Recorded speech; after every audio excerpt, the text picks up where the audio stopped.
August of last year, I did a collaborative show with my uncle, who's a photographer, and his son, Jabari Reynolds, which is a musician, and myself as a painter. Jabari had his music and was playing music live, and my uncle had photography set up, and he had prints of all the stuff made. I had my paintings. I had about 13 paintings in the show, and it went very well. It went very well. It was an emotional show, actually, because that was a show that made me think a lot about my craft and how I can really take it to that next level.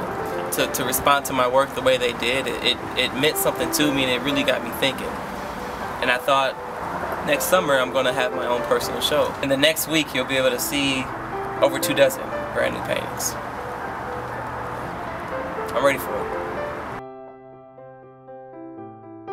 it. Being successful at my craft is being able to produce and put together a show to this magnitude. I was in New York, and I did about 15 or 16 paintings, and I was collaborating with another artist, and I had all these paintings on my walls in my apartment. And to put that much effort and that much work and that much dedication and time into my craft to make sure that I do my work and that it is seen and it does get that life.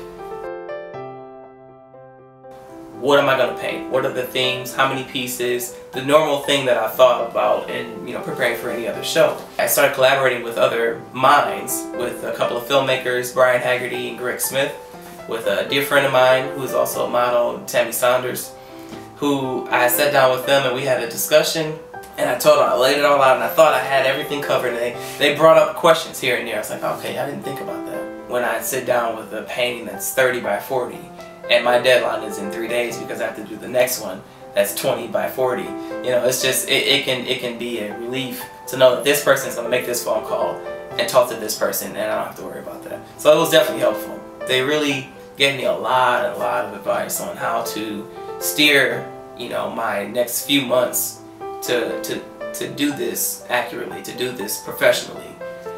That allowed me to focus a little more on what I wanted to focus on more, which was the art.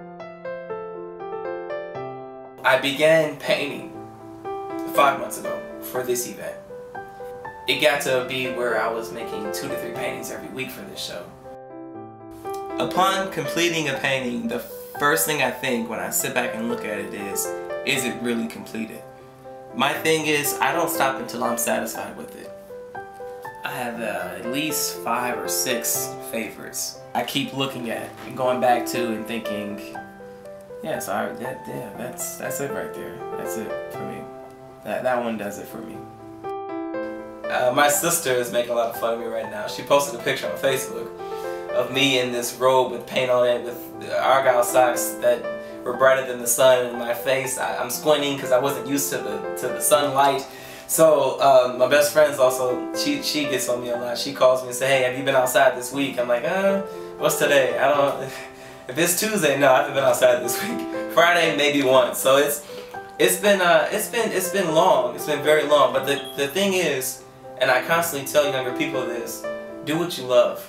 Because I so love doing this. It doesn't feel like a job to me. If this felt like a job to me, I would go insane by now.